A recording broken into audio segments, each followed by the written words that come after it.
into the Renaissance. I'm skipping forward a little bit, but the Renaissance, there's a period called Commedia dell'arte, right? So Chlamydia or Chlamydia or chlamydia? Commedia, Oh, not chlamydia. chlamydia. Okay. Yeah. They all had chlamydia, so they decided to make art about it. Art of chlamydia. Yeah, well, I'm sure that was going around too, but I'm sure during the Renaissance period.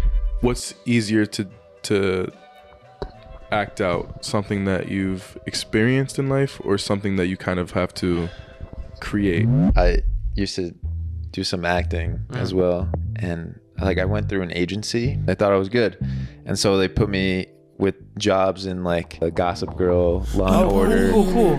She my soul just like a sneaker. You know just what I mean. You know just what I mean. I love her as my feature. I ain't look, don't need to seek her. Recording. We're all set. Ready? 3, 2, 1. Action! What's up, everyone? Welcome back to the podcast where you get to tune in and get a glimpse of the guys. My name's Luciano. Oh, Yeti. And we got a guest today. Yeah. Got a guest today. Introduce yourself. My name is Ryan Hemstock. How are you, Ryan? I am wonderful. How are you? I'm doing great. Thanks. Good. Thanks for coming on. Thank We you for appreciate texting it. me again. Yeah. We were trying to make this work for a very long time, so I'm happy. Yeah, it's been a while. Yes. It's been in the works since 2023 summer. Yeah, since the last time we talked one time, and then I was like, oh, I've been following it. This would be I would love to come on or something. You were like, dude, Yeah. we'd love to have you because, just we follow each other like on Instagram and we follow everything that each other is doing. And then I was like, dude, that's awesome. Like, I love what you're doing. I love everything that's happening and stuff. And then you just texted me out of the blue one day, like, it was 2 days ago. And I was like, I work at night, but if you can do like midday, you're like, Yeah. cool, how's tomorrow? I was like, all right, cool, Perfect. let's do it. Making it happen. Yeah, it Right worked on the out. It spot. worked out nicely. I was like, all right, cool. Love it. Yeah. Very good. But would you like to introduce yourself to viewers? Like, what are you up to? What are you doing? Yeah. Who are you? My name's Ryan Hemstock. I am an actor. I am a bartender, the classic duo. Love Yeah, I basically am. Yeah, that's really it. Like, really, I wish I could just be like, I'm Academy Award nominated and blah blah blah blah. But I am certainly not. Soon. Soon, Very maybe soon, you never yeah. know. But I am. Yeah, that's what I'm after. That's Yeah. kind of like you identify yourself through your goals or through what you're going after, I guess. Yeah. So that's what I'm after. All right. You're going for it all. I love it. Trying. Yeah. And good. what made you start, acting? Well, we know each other from a long time ago, and I started off in sports, Yeah. right? So I started off being like the jock, the sporty kid. Like, we grew up playing soccer together, and then in high school or in middle school, high school, I played sports and everything like that. But I was always I always like went home and watched a movie. Mm-hmm. So that was kind of like the go-to thing. Like, you go home, you could have all your big game and you have everything that you want to do, but then you go home and like, what did you actually want to do? Is almost like what you have it. What nobody else sees especially when you're in that weird adolescent period. Yeah. Kind of like that's what you more likely or something is something that you're interested in, not what you're doing with friends. Yeah. And then so eventually that was my thing. I got into just watching movies a lot. I got really into the older films from the 50s, from the 60s. Like with actors like Orson Welles, Brando, James Dean, Humphrey Bogart. So you're gonna find out shit about me that even you didn't know. Wow. Yeah. So when I was watching, I would watch a lot of that when I was young, and that kind of really formulated like, what did I want to do? And then even in high school, I was taking theater classes in high school. Like I was taking it was like the intro to like technical theater, right? Where you're just setting up things. You're learning how the tech theater side works, how to hang theater lights, how to change the gobos, how to change the gels, and all these things, right? Yeah. And then it kind of just took from there. So I was doing the sports after school, I would go to practice and everything. But during school, in high school, I was taking, the theater classes, and then all of a sudden one day I was like, I'm going to sign up for the drama class. So then junior year came around, right? or I was doing the like intro to acting and directing for film. Yeah. Right. So those are all my like like the elective classes that we used to have.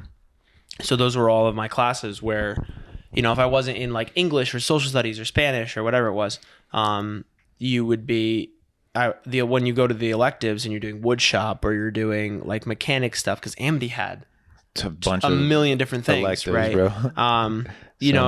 Classically, like your advisors are when you're that age are like, you should take a finance elective, and you're like, fuck that. Like, I'm gonna go to the black box theater, and be into that. So by the time I got to my junior year, I was taking intro to like acting and directing for film. Then I was taking like intro to acting. And then by senior year, so like our senior year, I was in like acting and directing for film for the whole year, because they changed it to an entire year class. And then I was in the advanced acting class, which was the entire year class. Yeah. So I was just right into kind of all of it. And that's the same year that I quit all my sports. I quit playing football, I quit playing lacrosse, and then I just kind of did the whole switcheroo and finally like auditioned and was in the play and stuff. Because I don't know if you remember that. We were like 17, So at Amity, what they would do, it was like, I feel so bad for the kids now, because at one point I was one of them, and I was also on the other side being like, this is stupid when I was 14, but then internally I'm sitting there like, I want to do that, so at our high school they have a fall play, and the students do that, and usually is it mandatory? It's mandatory for them to view it, for us to go and see it. Oh, okay. So in the fall there would be like a time when they have to, all the students go and see it. It was like I think it was like freshmen and seniors and then sophomores, or whatever combination they did, where they would all go into our auditorium and they would see this play. And usually it was probably a play that's that's focused around some sort of theme that would apply to like that age range, where you're learning about life and you're learning about yourself and everything, right? So there's a play about like these wrestlers, and one of them is gay but can't come out of the closet because he's a wrestler, and that form of relationship that bonds between whatever it might be, with friendships and stuff. But when you're fucking 15 or 14 or 16 and you see that shit, all of those kids, some of those kids in that audience, I'm like, oh my God, arrest them, because they're literally screaming. They would, you'd be in the middle of the production and the person is like, they're pouring their soul out. Yeah. Granted, it's also a 15-year-old pretending to know what that's like and really know what that's like. Yeah. And all of a sudden, then out of nowhere, you just hear like, "Shut up!" Oh God! You know what I mean? Like, oh my God, dude, I would feel so bad. So even like I remember there's this play called Our Town. It's this awesome play named by Thornton Wilder is the writer, and I don't know if you remember them doing it. It's this play about. I might jack it up, but it's this play. Basically, it focuses around these two families in this small town and stuff. And there's this young girl named Emily, and it kind of follows her throughout her life, and focuses on all of a sudden one day she dies, and she's given one day to go back to see everything of her life. It's a fucking amazing play. Like, it's beautiful. But when 15-year-olds are putting it on, right? When 15 or 16-year-olds are putting it on to other 15 and 16-year-olds, nobody understands that at that age. Yeah. So, but basically, one of the climax events of the play is she goes back for one day to experience the world again. And it's her birthday that she goes back to experience. So she's literally she's crying to her father, being like, I'm not here right now. Does he see her? He sees her, but he doesn't see that version of her. He sees, like, like, so she's experiencing that day. Damn. she's experiencing that day from her perspective now, but you know, it's one of those things like you know, the classic thing you see in movies where like, I'm not here right now. Can you hear me? But they don't, they only see the memory of that. It's like she's going back to a memory, to experience a memory. And she's trying to cry to her father, this amazing thing she learned, and she wishes she could like be grateful and stuff and ever again. And then finally she's like saying goodbye to everything. And she's like, goodbye to the flowers, goodbye to the fields, goodbye to the rain and everything. And oh my God, dude, when you read it and you see it's like heart-wrenching, right? Damn. And this is she's well into her life. She got married to her sweetheart. Like that was her little sweetheart that she grew up down the street from and stuff. Yeah. And she died and all these things, right? And she sees her own husband crying at her grave and trying to comfort him, but she can't. Right? Damn. But vice versa, dude, it's hard, right? It's heart-wrenching. But then again, I remember, you know, you're at high school and it's like a thrust stage, which goes out a little bit into the audience. So it kind of pops out, and the climax is like, all right, if this is the stage, my leg, we're going to go all the way to the front. There's going to be everybody back here, and you're going to be right in front. So you're really close to the audience, and you're around a bunch of 15 to 16 or 17-year-olds. And I remember she's literally going like, goodbye to the fields, goodbye to the things, goodbye to the rain. Silence. Bye. Bye. Have a good one. I'm like, fuck me. I knew it. You know what I mean? It's so hard, right? Yeah. So, you know, so like to answer your question, like I remember seeing that and just being like, I want to do that. But fuck me, that's hard, man. That's hard to do when you're young and you want to be a part of that. But then, you know, you're just dealing with assholes and you're dealing with the worst kinds of, you know, kids growing up, right? People that just like judge you and shit. Like, yeah. Because it's high school age. Yeah. Everybody's full of fucking pheromones and hormones and energy and ego and everything. So that's really hard. So the play that I was a part of in high school was called the Laramie Project 10 years later. It was a sequel to the first one. And basically it's a play that was written from interviews. So of this situation that happened, this event that happened in the beginning of 2000s, I think, where a gay man named Matthew Shepard was basically taken out to a field in Laramie, Wyoming, tied to a fence and beaten, right, by these two men. And it turned into this huge this huge national thing, this national news. This is real life? This is real life. Holy shit. And so this company, I forget exactly what they're called in New York City, this theater company, they basically went to Laramie and interviewed a bunch of people about it and then made a play about it. And then 10 years later, they did the same thing. And we did the sequel.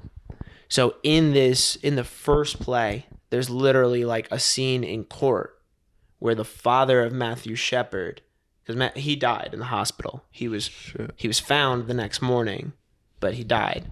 And I know this is kind of like harsh. I know we're usually talking about fun stuff on here, what I've seen, but we get into it all. We get into it all. Basically, there's this scene where the father is literally saying to Aaron McKinney, who was the man who basically did that to him. There was the choice of like, does he get the death penalty or does he spend the rest of his life in prison? And the father goes, I'm going to grant you life because I want you to live with what you did to my son. Whoa. Right. So there's that scene, right? Then 10 years later, they revisit everybody. They meet, they sit down with people that were there to begin with. And then they talk about how business changed, how they had this flux of people that came in because of this huge national event. But then all of a sudden, toosh, gone. Business is gone for people. So businesses collapsed, bars collapsed, like all these sorts of, the economy collapsed there because of the fact that there was this huge national thing, 2020 episodes, 60-minute episodes, all those things, right? Yeah. But then there's also scenes where they actually sit down with the two men involved, right? The two guys that took Matthew Shepard, did the things to him, and you find out that, forget exactly their names. I only remember their one name because I played Aaron McKinney in this one. I played like the guy, right? But you find out the other guy that was with him, he was trying to stop him.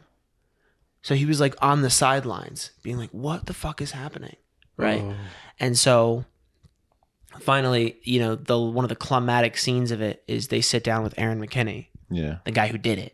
Right. And I played that guy. Fuck. So I had to like sit down with, you know, he had fake tattoos and stuff. Like, I don't know if you remember this at all. We were like 17. Right. So, and you have to do that scene, and there was a camera that was off stage and right in the wing of the stage, and it zoomed in. So it was like basically like a over the shoulder shot, which they projected onto a big wooden screen. That's lit. I was just about to ask. If they did that. So basically the shot is like combining theater and film. So if you were really close to the stage and you were only like, you know, 5 feet away, 10 feet away, you could see the scene going on because we're this close to each other in the scene.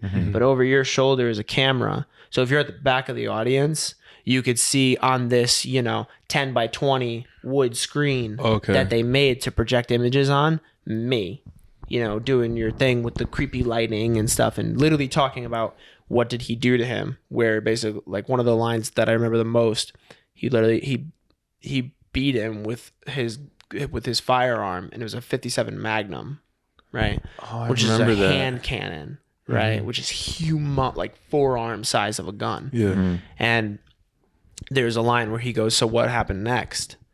And Aaron McKinney, you gotta remember this is from an interview, he goes, I took the gun by the barrel, so I was holding it like a bat, and I just beat him in the head with it.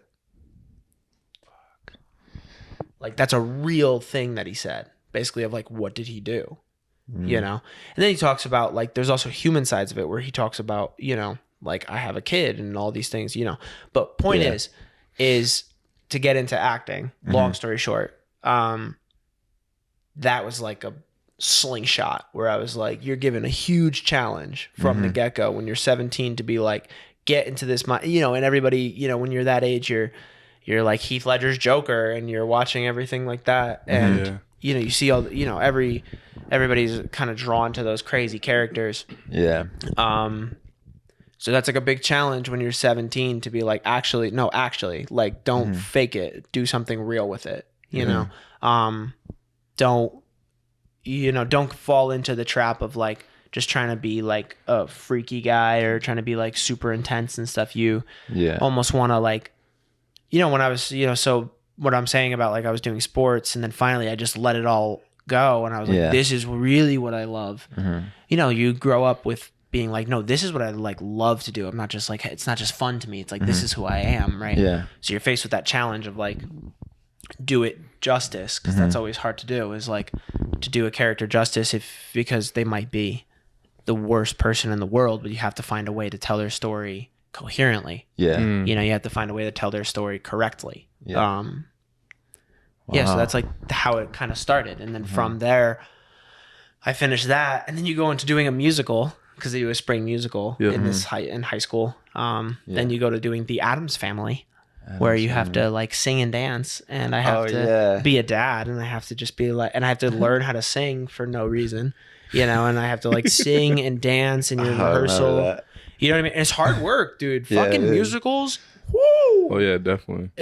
I don't sing. I don't really dance anymore. I can tell you a story about how I know I don't dance anymore. But you know, that stuff, talk about athlete. Broadway musical actors, whether they're in the ensemble or they have dance numbers where they're belting out notes at the same time. That is athletic, man. Not even athletic, but it's also breath control. Exactly. To have control of your breath, to be able to, you know, because when you're worked up, you're at the gym or you're doing cardio and stuff. When you're worked up, and a lot of our breath usually goes to our chest. We want it to be in our diaphragm, into our stomachs. Right. So this is where you get into like when I went to drama school. Right. So you learn all of that mechanics and stuff. So in order to apply that to while you're dancing and singing at the same time, breath control, literally some of the training that I've seen like on Instagram or whatever from like Broadway actors and stuff that are doing like that are musical actors. Yeah. They're literally running on the treadmill while singing their songs. Yeah. So they're I was doing that the other day, Yeah. like in preparation of a event. Oh, you were? Yeah. Like quietly, I was like, like yeah. while I'm like on the treadmill. no, 'cause but I was mean like, these guys are literally like Running? They're at a pace on the treadmill, and then they would start singing the song, and they literally have to be like, yeah. doing whatever. I can't sing, so but they have to do all of their belting, their notes, and into their upper and their lower and their belly registers and stuff. Yeah. While running, while their heart rate is going, because that's the training that you have to be able to do that for 8 shows a week. That's Broadway, 8 shows a week. You know what I mean? 8 shows out of 7 days a week, but also 6 working days because you have 1 day off. Yeah. Wow, Damn. dude, I didn't know that So 8 shows in 6 days. it'd be that much. You go into so it. much. I'll tell you all about it, man. Oh If my you want to know about God, drama bro. school, there's so much that talk about. Okay, so like last time we saw each other was probably was when Amity played for the for the state championship in basketball at Mohegan. Was that the remember last that? time? Like, yeah. That was like what, 6 years ago? That was a while ago. That was a tie play, right? Yeah. Yeah, that was when Ty played. So that was like what? That was 2018, and it's 2024. So Yeah. 6 years ago. 6 That was the years last ago. time that I was like here. Yeah. In that time, I quit my sports. I went to drama school. Like I went to college for it. In kind of, so that's kind of psychotic where be like, oh, usually the people that go to drama school are the ones that you're like, yeah, no shit. Like they've been doing it their whole life. They've been doing it since they were kids and they're going to continue. I had done 1 play.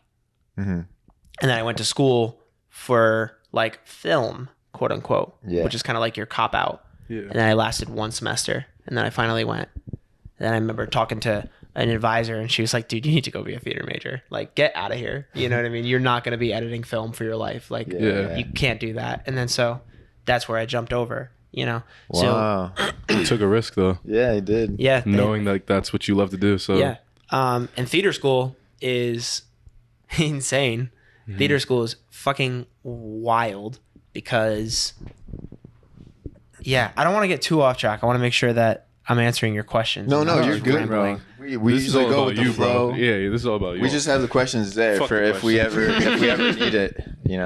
If you ever fall out and have a like silent moment. Yeah, if we ever like, have a so silent what do you? moment, What's your views on? Be like, well, but so theater school is entirely so there's multiple levels of it where basically there's so this is like kind of one of the weird things that I was at where I started looking into like there's Juilliard, there's things in New York. I wanted to go to New York so bad, but I was like, when I started looking at finances and stuff, school debt is insane, dude. So the idea of like, now that I look back on it, the idea of going to New York City, and if listen, hey, camera, if you can afford to do it, do it. If you can't, don't. Because you will learn in your beginnings of drama school the same exact thing now this is maybe speaking off of ignorance, I don't know, but I don't know shit half the time, but a lot of the stuff that you first learn is all the same. Right? So basically like when you get to drama school, they kind of strip you entirely of your what you think you know. Right? So what you think you know is like how to act, where the classic thing is like, if you audition for it, you have your monologues. So, it's Shakespeare usually. Shakespeare, there's a classical, which is usually Shakespeare. And then there's like a contemporary. And contemporary nowadays means anything from 1950 to present. Right? I'm pretty sure. Granted, I could be completely wrong. What was your Shakespeare? So I used a Shakespeare monologue. I used one from, oh God.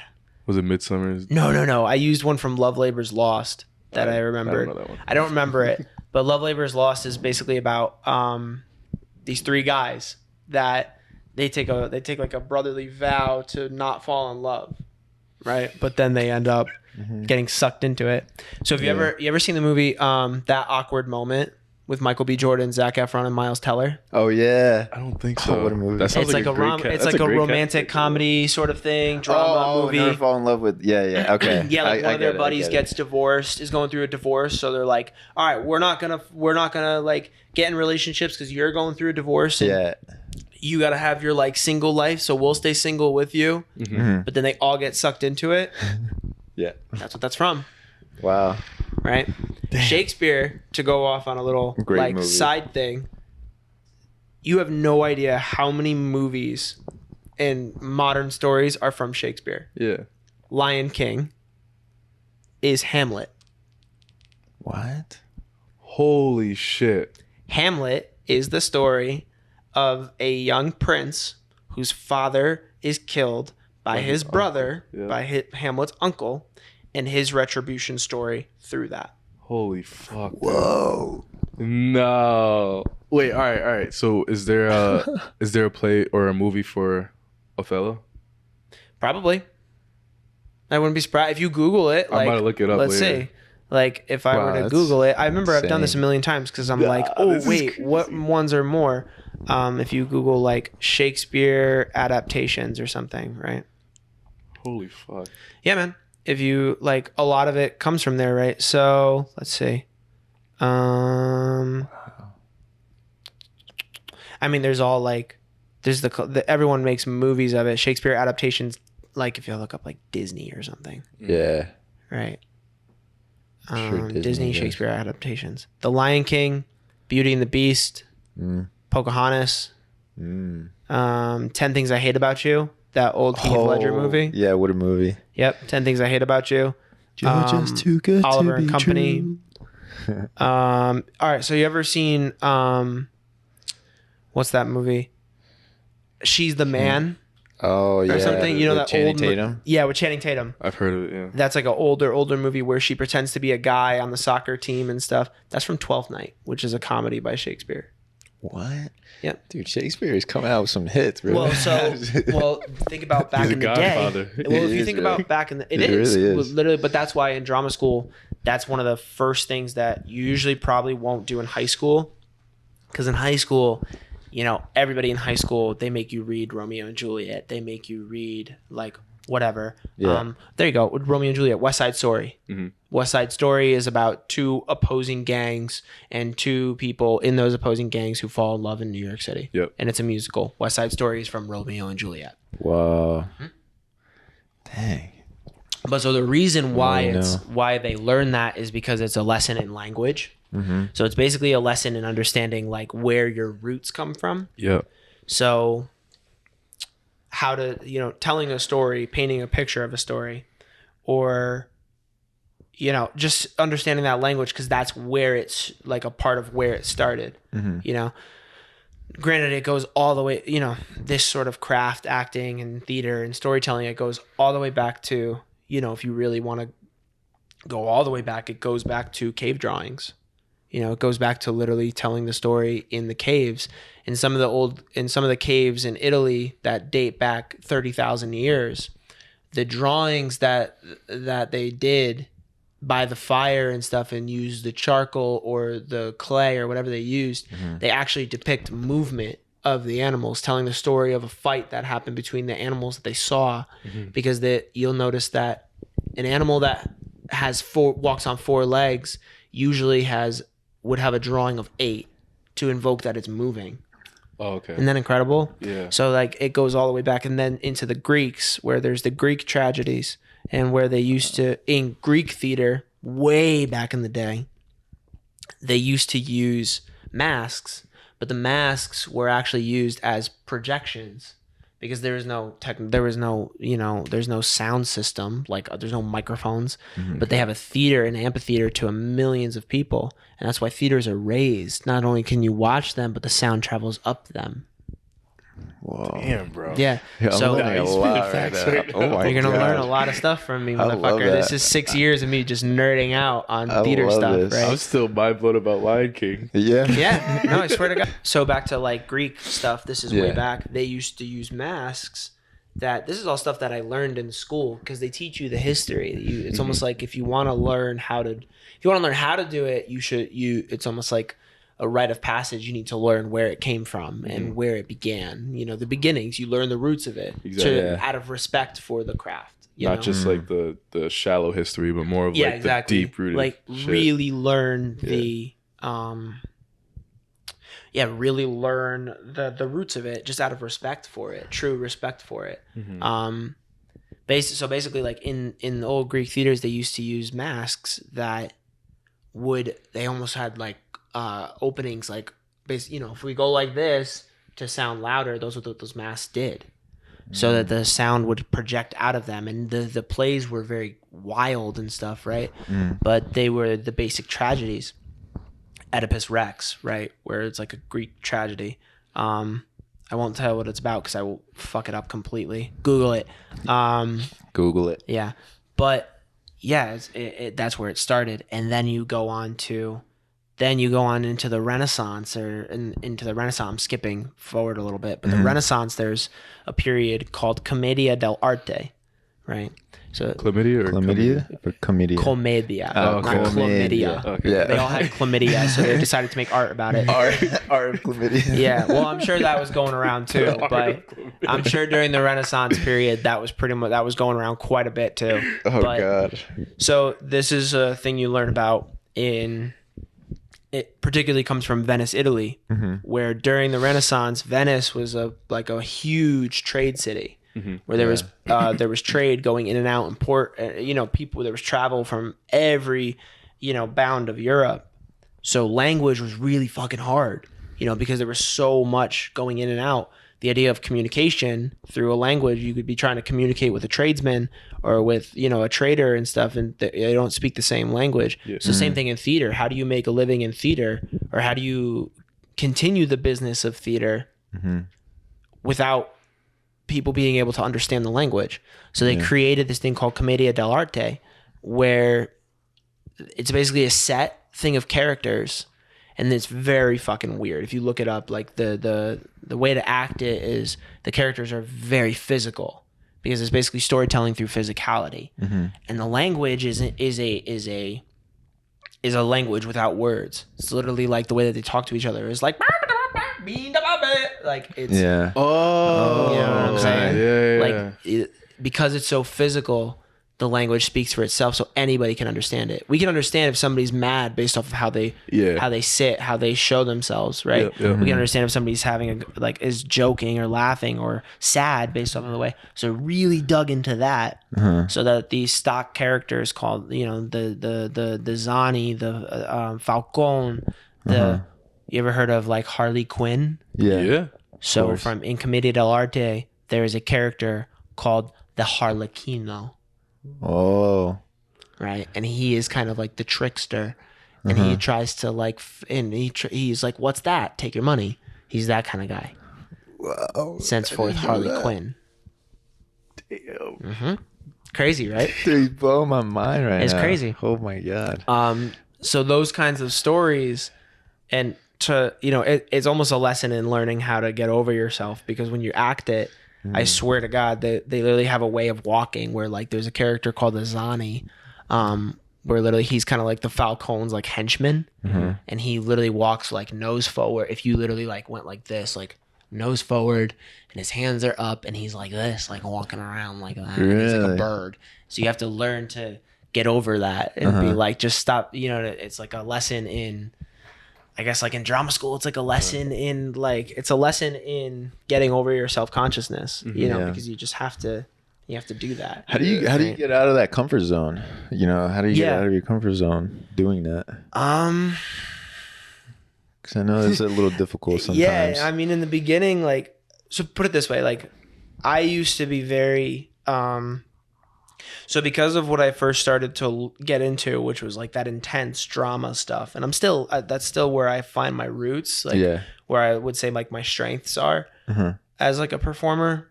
But you can't get into those places completely naturally or honestly if you aren't able to be goofy as well.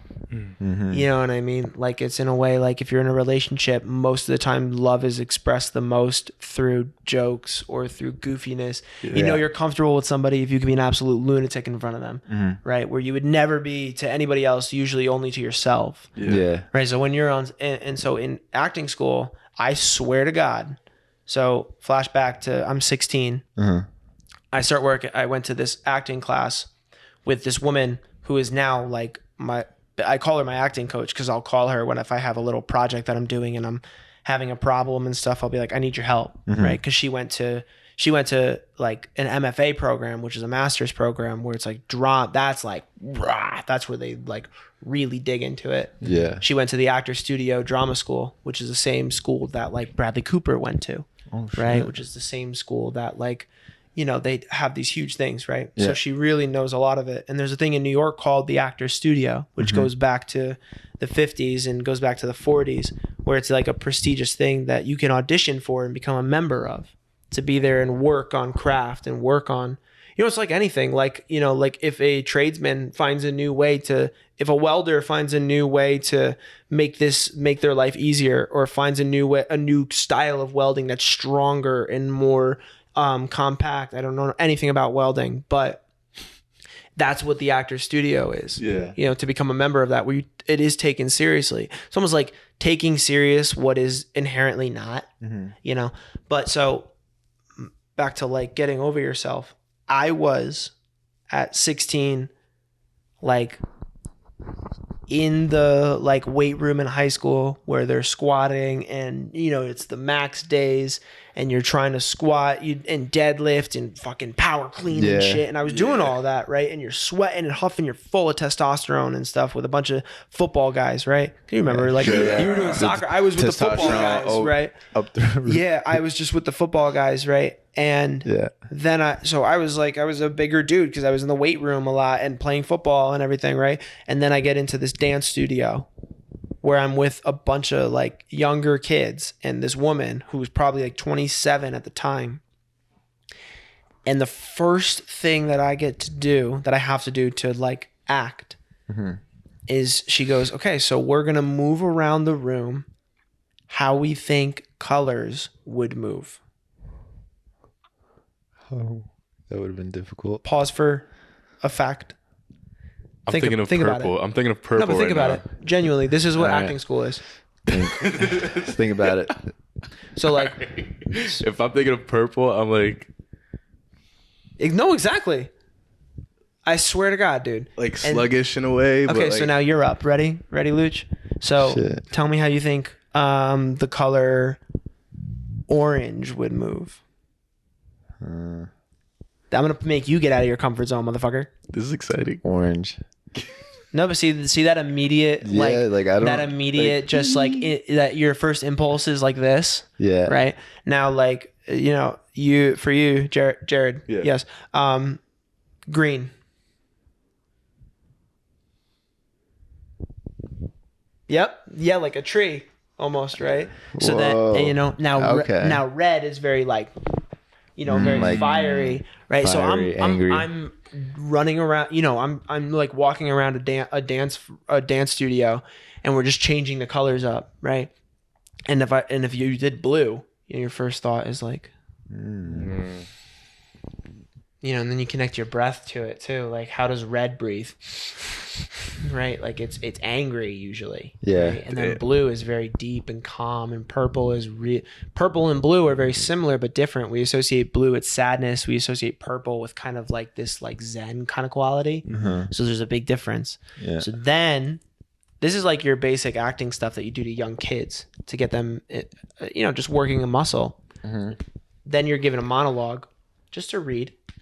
You're just given a monologue, and I was given the one from Shawshank Redemption. You ever seen Shawshank? Yeah. So it was from Shawshank, where he's talking about when Andy Dufresne puts the opera singers onto the microphone, and it broadcasts throughout the entire prison. And it's Morgan Freeman talking about how basically like, I don't know what those ladies were talking about, but I'm gonna botch it, but basically every man at Shawshank felt free. At that moment, every man at Shawshank felt free. Take that one line, right? Now, say that one line how you think how you feel, not think, how you feel the color literally the color brown or black would say that line. Usually it's probably very dark. Yeah. Right? Yeah. But then if I said, how would you think the color yellow would say that line? And at that moment, every man at Shawshank felt free. Yeah. Really up there, right? But then if I said maroon, right? And at that moment, every man at Shawshank felt free. Right? So you literally just like your first creative instincts that you try to instill as a young person, as a young kid. So I picked up really quickly on this, and I was, to flaunt me, she was like, so you've done this before? And I was like, no, I've never done this. What was I doing literally like 3 weeks ago? I was in a weight room. Literally, straight up, where you're full Red of all over. Everyone's full of Get it up. No, seriously, everyone's full of pre-workout, and they're just like, "Do it, you fucker!" And you're just, I remember, like, I'm into it and stuff, and then I go home and I watch a movie, and I'm like, "This is awesome." Yeah, you know what I mean? Yeah. So it was like it took me a second to say get out of your comfort zone, to be like, I guess one of the bigger things, like, it's very comforting to get out of your comfort zone when everybody is doing it. So like it's not just you. Like, it's really difficult to learn in a way. Like, drama school is teaching you how to get out of your comfort zone, is teaching you how to be really yourself, because like, hey, we're going to do monologues now. All right, motherfucker, who's up first? You want to be the first one? Someone's going to get up. Someone's got to do it. Yeah, Someone's got to get up. Yep. And then the next person. And imagine like if I was just like, all right, here's you memorized your monologue. Now you're going to go get up in front of your entire class. So this goes back to, remember we were talking about like in high school. Yeah. You're with 15, 16, 17-year-olds. Yeah. Now you're with 18 to 22-year-olds. It's a whole nother level of like what's going through. Everyone's experiencing incredible freedom because they're now in dorm rooms. Usually everyone's in dorm rooms. Everybody's in like partying. Everybody wants to, not only are they partying, everybody's fucking like bunnies. Yeah. So everyone's around each other. Right. And then you're in class. Then the drama starts because, they were dating. Now they're not, and blah, blah, blah, blah, blah. So you're feeling these intense eyeballs at you. And then you have to let your soul go. This is really where drama school can get really toxic. Yeah. Where drama school can get horrible for like people developing if it's not done healthily, right? Because I think you're trying to learn how to literally bring your soul out and how to express and do all these things, right? But then on the other side, it's full of judgment. It's full of competition. So where I went to Western in Danbury. And they have, forget about like one play in the fall and a musical in the spring. They have fucking 3 to 4 shows every semester. Right. So you have like a play, 2 musicals every semester, or you have 2 plays and 1 big ass musical every semester. So you first get in, you are auditioning. You are auditioning in front of them to do. In the first audition I did, I fucking botched it because I was so in my head and not feeling like I could go out of my comfort zone that, when the script is like, you're doing this thing, I'm like, all right, so you're very small and contained and you learn your lesson. You know why? Because when you thought you were going to get cast as this big old thing, you got cast as an audience plant. Where like I got cast basically as like, we don't know where to put this. We're going to make up a role so that they can feel included. Right. And that hurts because then you see your friends who are your friends and stuff who they love, you love and support them. Yeah. And now they're the lead characters and shit. You're like, I remember it put a fire under my ass. Right. So then the next round of auditions come up and I'm like, fuck this, dude. I'm going balls to the wall. I'm doing a monologue and I'm going to throw a chair onto the ground. And because they have these metal chairs that you would use for like scenes and stuff. I remember literally like slamming the chair on the ground and you're holding your head and you're wiping sweat off your forehead because you just fucking, you just go. Yeah. Right. And then that's what makes people watch you. It's not it's not the small choices that make you watch somebody. It's usually when somebody does something wild that grabs your attention and makes you watch it. Yeah. Right. So like there's this teacher back in the day. Her name is Stella Adler. She's one of like the founding fathers of, you know, acting technique. And there's this awesome video I saw on Instagram one time. This is like what my feed is half the time. Yeah. It's either like horrendous memes that would get me arrested for laughing at or acting stuff. Right. But she goes like, you know, she's trying to coach a student. This is like black and white footage. She's trying to coach a student. So, you know, Mark Ruffalo. Yeah. Right. So Mark Ruffalo was a student of hers. Right. Wow. Back in the day when he was like our age. Right. And there's a video of her. I think it's Mark Ruffalo. Maybe it's just the internet making it up and being like, this looks like Mark Ruffalo. Let's say it's Mark Ruffalo. I don't know if there's ever a video of him going, yeah, that's me getting my ass ripped out by Stella Adler. But there's a video of Stella Adler being like, you did not come prepared. Don't ever fucking do that again. Like putting a fear of death in him. Right. Yeah. Costume wise, you were not prepared. Right. But there's a video of her. She literally talks trying to coach a student into being like, you are acting inside into yourself. You need to be acting out to yourself. She goes, when you hear the birds in the morning or during the day, the birds do not give a fuck. They are singing out, out, out, out. She literally is like the birds are outward. You need to be outward. Yeah. Right. So it's like forcing yourself to, whether that's through like resentment or anger or jealousy or whatever it might be, it's forcing yourself to just fucking get out of your comfort zone and like make the choice of like, I'm going to scream, I'm going to yell, I mean, dude, literally, I swear to God, at one point in class, at one point in drama school, I'm rolling around on the floor and I'm having to make voices and make sounds and, you know, doing, but then, you know, these are all the things that you do to get you out of your comfort zone. Because if you're not able to be silly, you're definitely not going to be able to be serious. Yeah. Because you're not going to be able to go as deep as you can if you can't be as like goofy as you can. Yeah. Because a lot of the things that you're going to do that are goofy, right? That a lot of if you're told like, let's dance to colors, right? Let's be an absolute buffoon, right? And then let's roll around on the ground and whatever it is. But then we're going to lay on the ground and we're going to breathe and we're going to get into our bodies and we're going to really go to some place that we're probably not going to like, but we have to do it together. And that's also getting out of your comfort zone because you're doing it together. So if you're able to be goofy and a maniac together and you're able to just like scream and yell at each other, then you're able to also get to a point where tears are streaming down your face and you're holding each other's hands being like, I got you. You can go there. Yeah. You know what I mean? Yeah. You can't do that without the other. You know so what I mean? powerful. Holy shit. It's horrendously powerful and it's horrifying to do.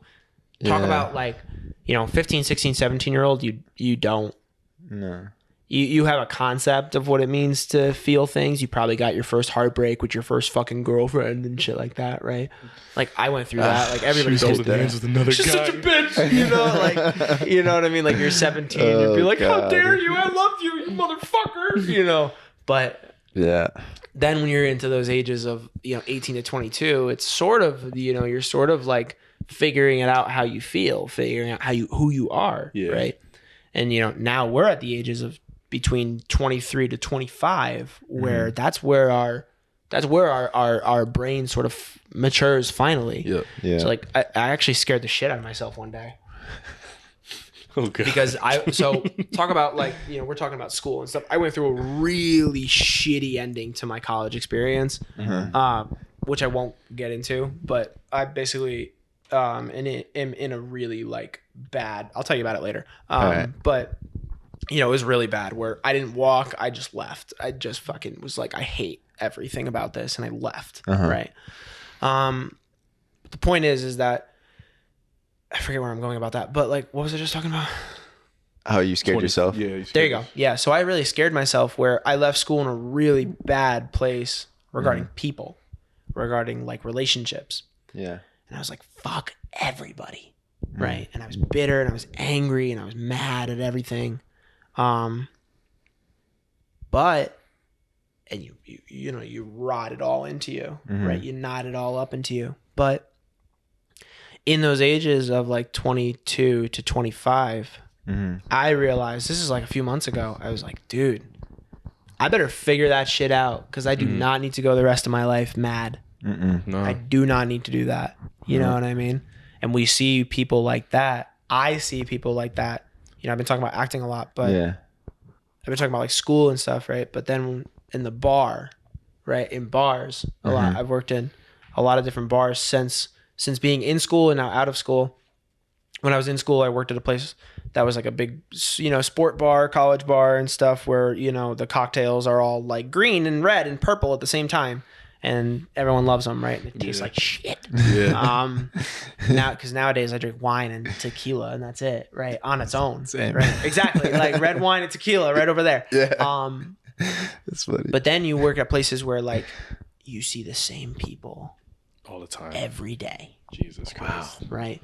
I went to bartending school, Mm-hmm. where they teach you about like how to make the drinks and how to make the cocktails and whatever. But they also give you a rundown of like, here's what life is. Here's what it's really going to be like. You're going to have awesome times. You're going to hate yourself at some point because you're going to want to cry because you're so busy.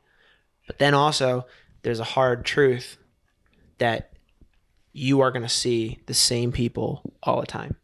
And so there are some people you are going to meet who you are going to be like, I do not want to be like that person. Yeah. Whether they have a problem, whether they have like, people will tell bartenders what they don't tell their therapists or what they don't tell their lawyers. When they're drunk. Wow. Literally. Yeah.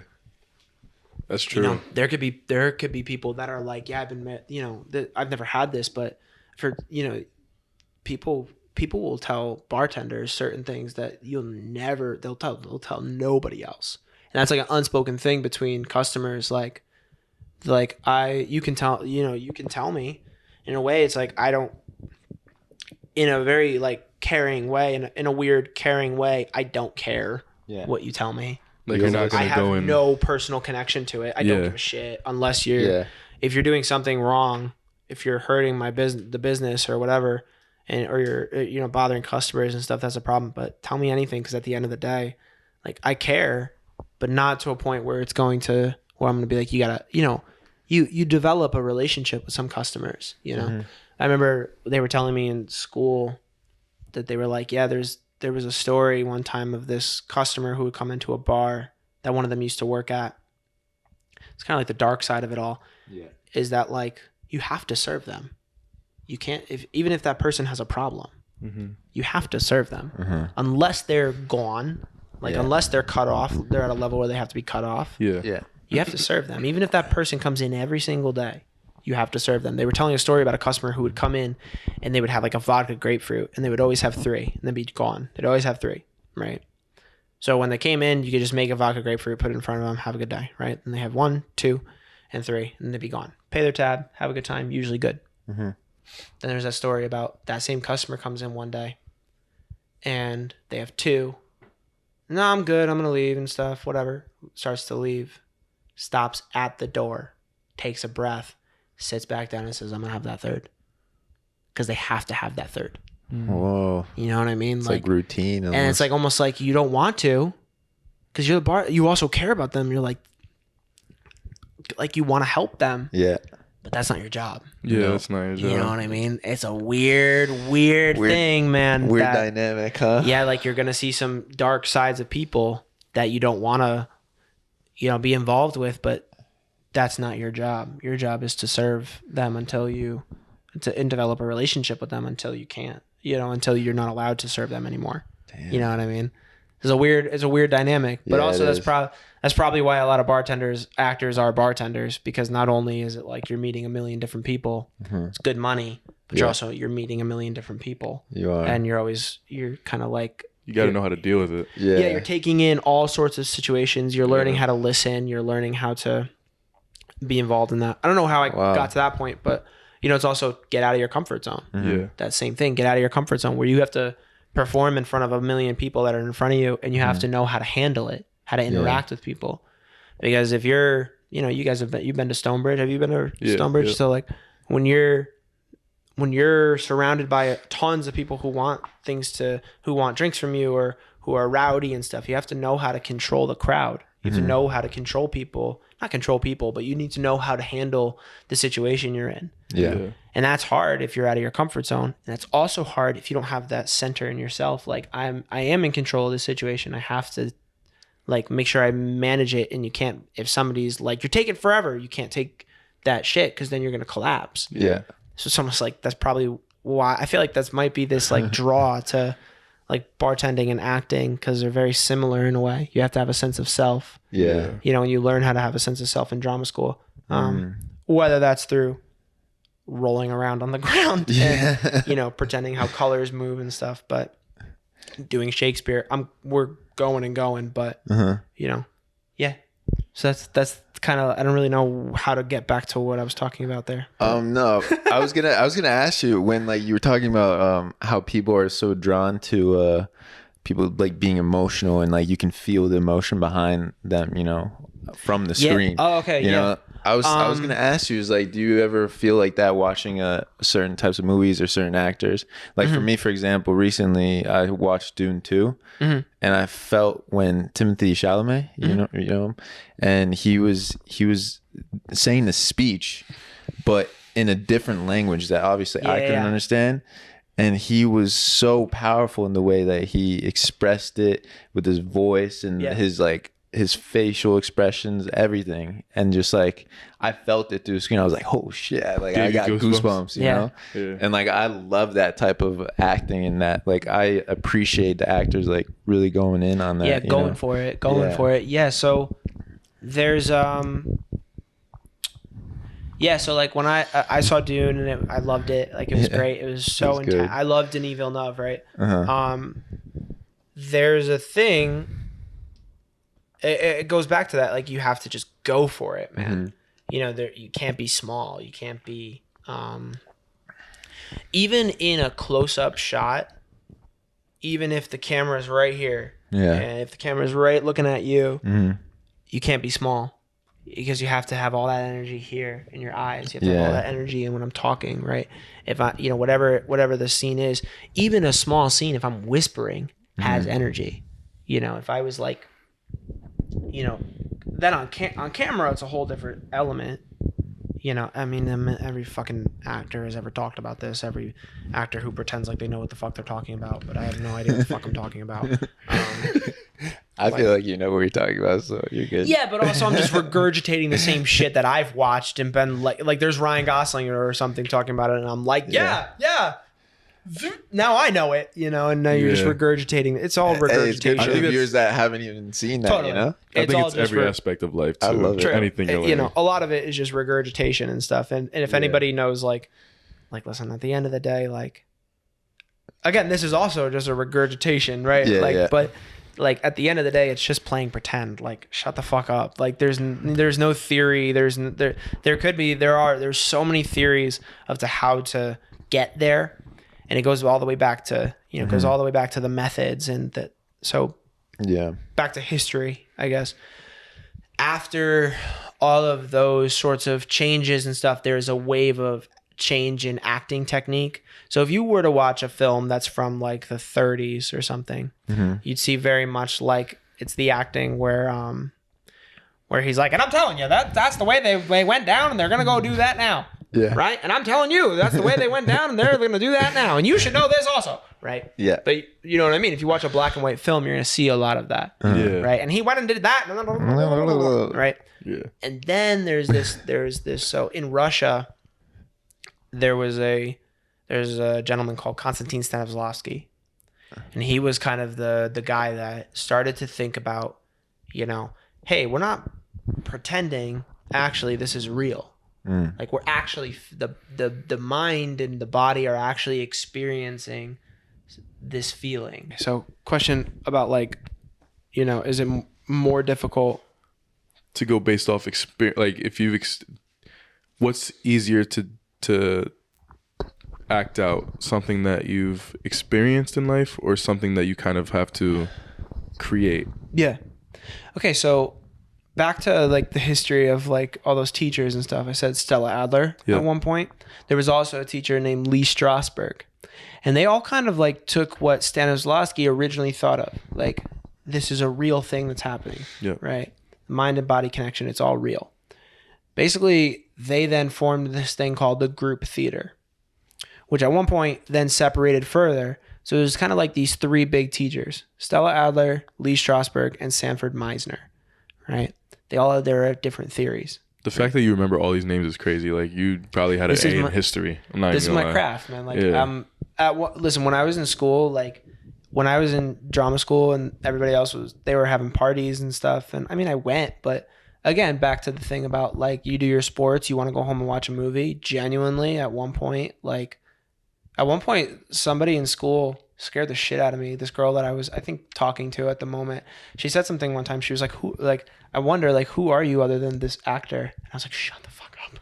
I was like, I'm terrified of that question, because, but also I don't know if that's a valid question to ask, because most people are like, we are what we do. Yeah. Like, you know, they say the actions speak louder than the words and stuff, right? Like we are what we, you know, at the end of the day, there's, you know, the great success in life is having something to dedicate yourself to, you know, like there's like that I think it was Charles Bukowski, who's like a poet. He's an old, everybody should read him. He resonates a lot with young guys particularly, but he goes like, I think, or whatever it was, whoever writer, they go, find what you love and let it kill you. I was like, whoo, okay. Damn. You know, find what you love and let it kill you, and just be destroyed by it. Yeah. That is like one of the ultimate successes, right?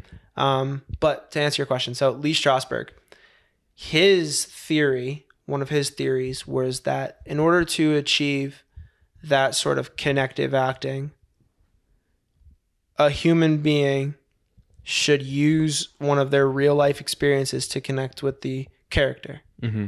So if the character is going through a loss, a father, a mother, a family, or whatever, if the actor hasn't done that, but they've lost their dog, use that memory to connect with that character. And in that scene, imagine how you felt in real life to get that feeling out. Yeah. Now, that is a really old form. I don't know if it's used as much. I don't like it, and it can get really dangerous too.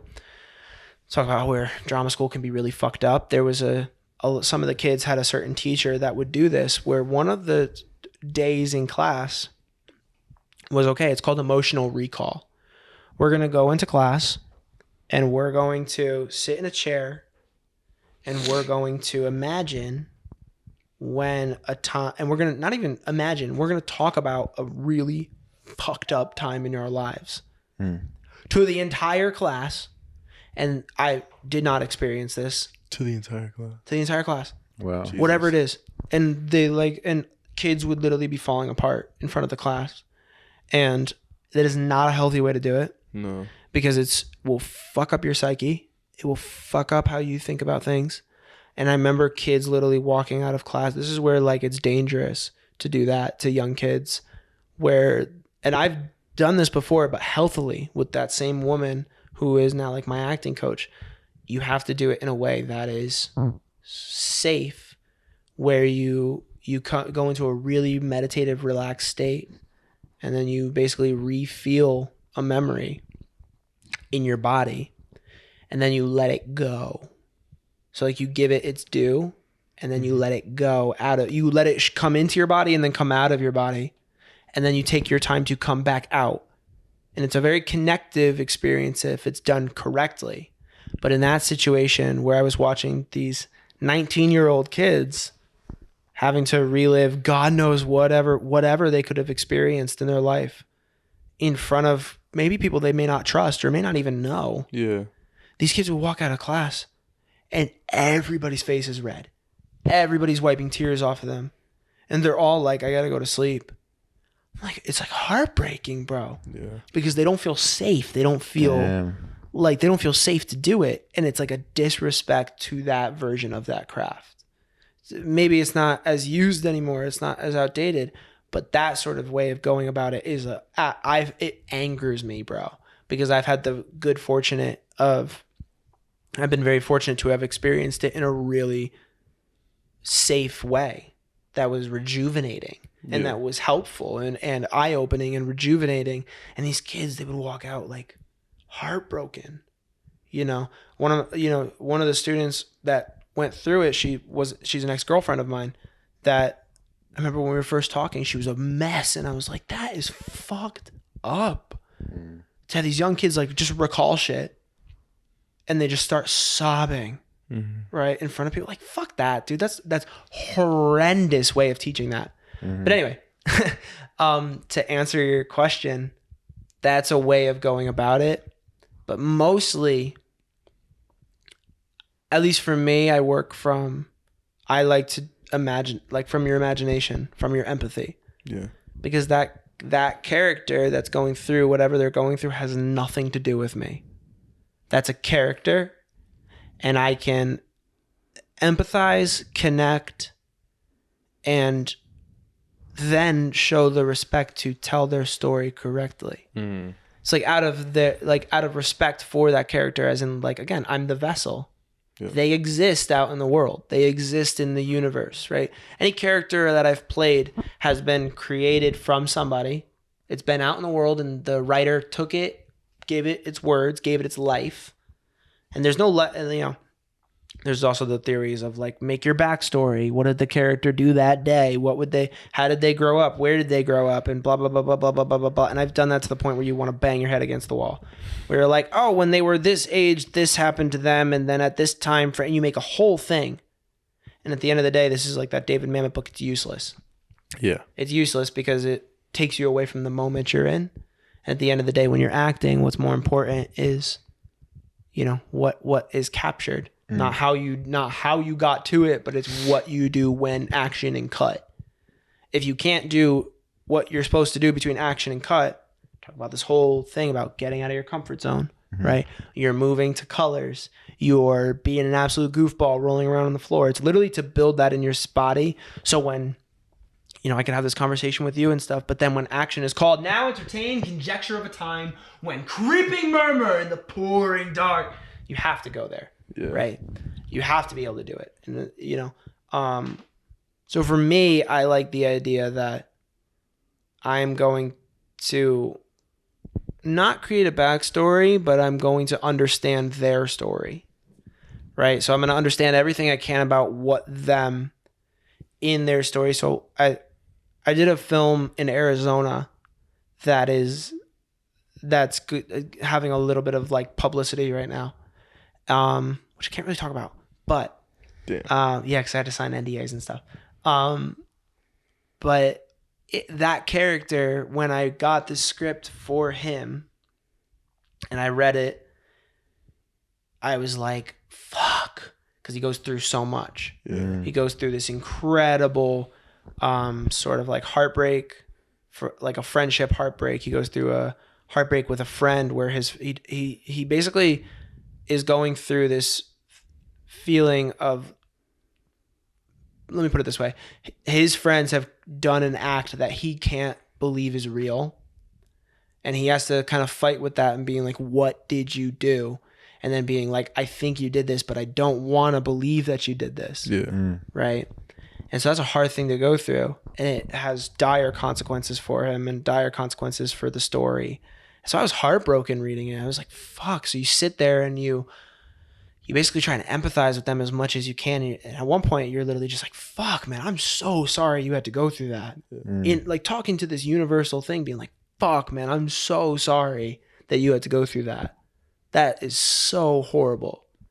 And then you kind of, as the instrument, like, again, like Mother Nature created this. I am just the vessel. Yep.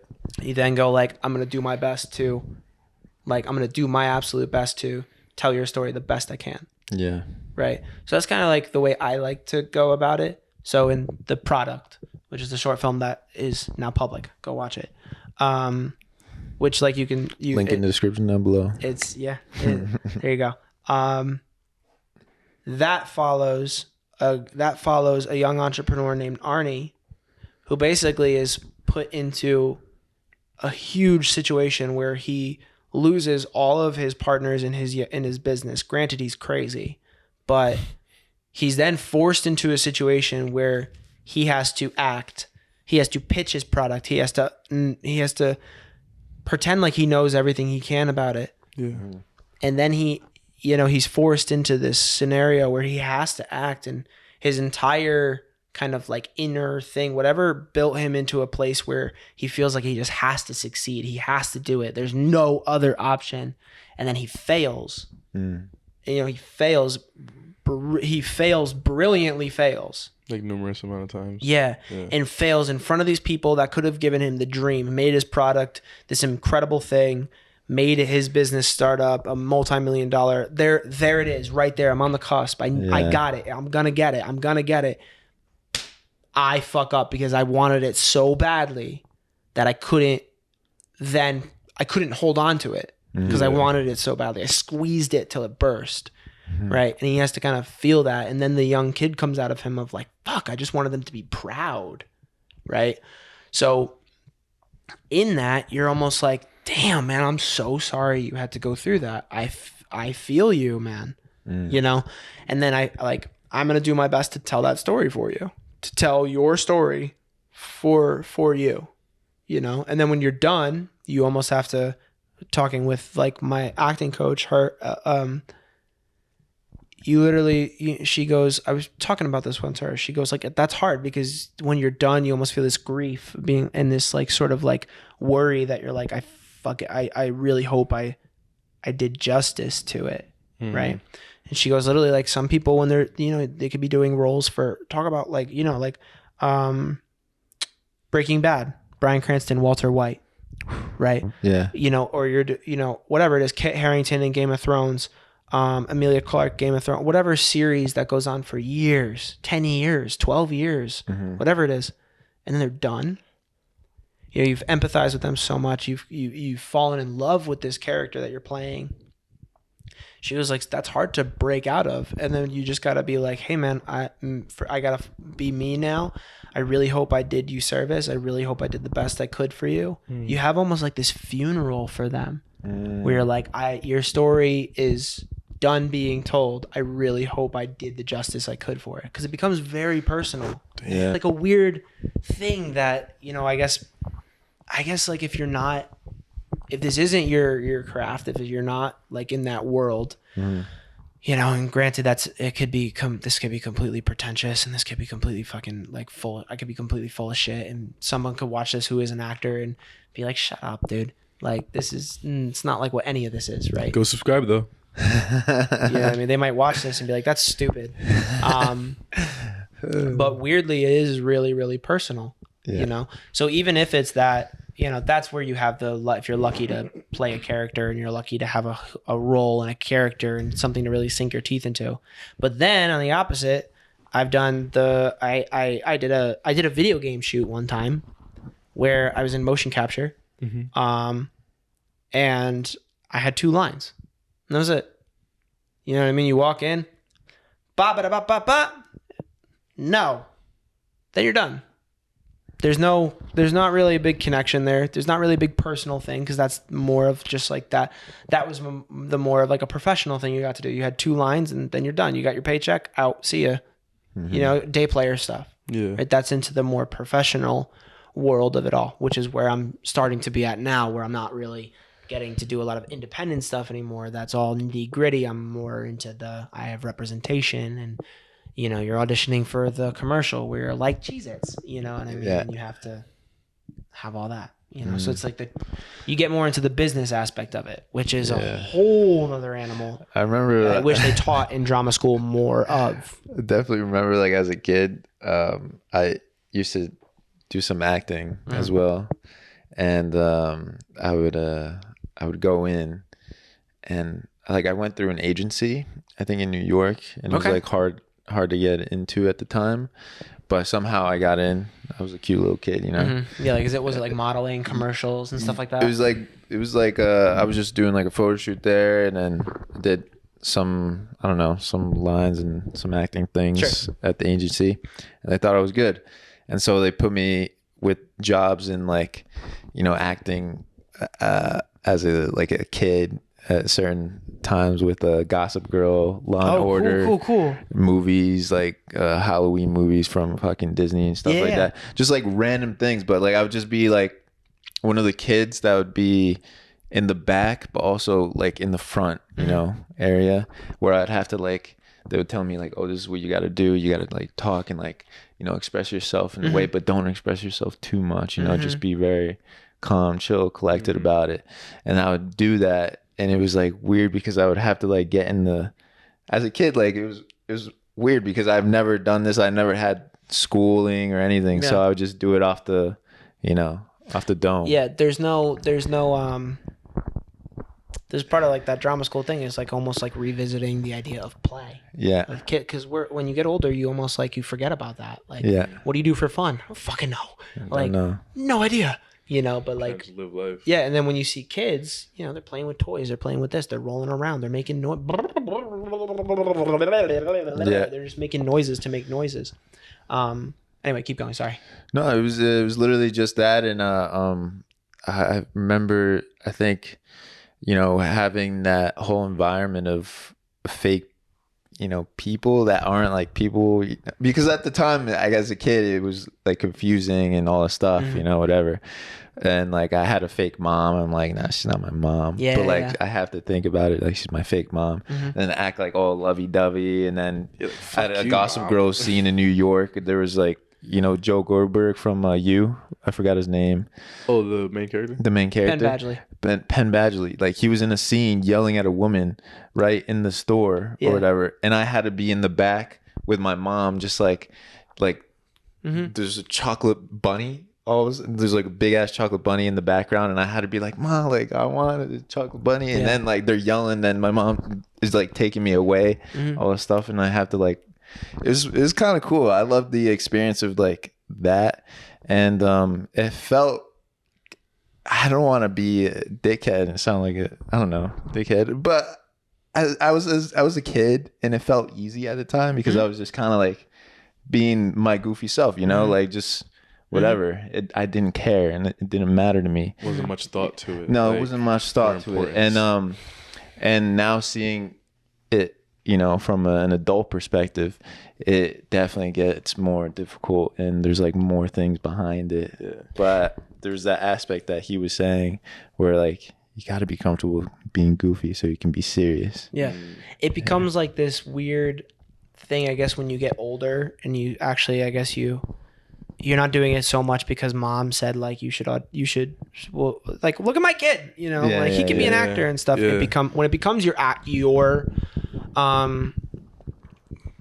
your path of what you want to do, you then, you know, obviously like the first thing is study and the first thing is learn, but the harder thing is like find out what works for you. Yeah. Right. But then it becomes a lot, you know, this is where like the thing we've been kind of bouncing back and forth about is like out of your comfort zone, but getting at it, pushing past your comfort zone, but also pushing into the like flow state. There you go. Yeah. Then you get into this weird, so it's this weird thing. Like you have to train this is where like the training comes in is like, when you're a kid, you're not really thinking about it so much because you don't have that self-consciousness and stuff because you literally could just be like, oh, that's a cool camera, a bird. You know, like it doesn't matter. Right? Like they would tell me not to stare in the camera. Sometimes I would. And I'm like, fuck. But you could be like, lights, cameras, wow, people, who is that? A bird? What the fuck? You know, like you're just, you're everywhere when you're a kid. So then when you learn to actually like focus it and you try to learn to take that energy and like actually put it through a funnel to make it a craft. It's like kind of what my old teacher did. And she's still my teacher now. Where she was like, I knew you as a young kid, you had this energy, but I had to figure out how I needed to take you and give you a course to go down. Right. So she took some stuff that she learned at a master's level and put it to a 16-year-old me. Because she basically, this is when I was talking to her when I was now my age at 23, having conversations with her where she was like, no, I knew, you know, at 16, I knew that you had this. It wasn't just a joke to you. Yeah. You know, it wasn't a joke. It was actually something that you wanted to do. Yeah. So she goes, I talked to my teachers. It was like, I'm a little nervous to just give this kid stuff that you would learn at 25, at 16. Yeah. She goes, just give him, she goes, my teachers told me told her to just give me enough to steer me in the correct direction. Because you could take that and you could find, if you're not grounded in like, I'm doing this because I have a craft and I want to learn it. Granted, everybody has their level of success. Me, I want to be an Academy Award winning actor. Yeah. Right. For whatever anybody else wants to do with their craft. But you also have to make sure that you want to do that because you want to do that at that level. Yeah. Not just I want to be like, oh my God, thank you. And then just regurgitating like, oh my God, my agent.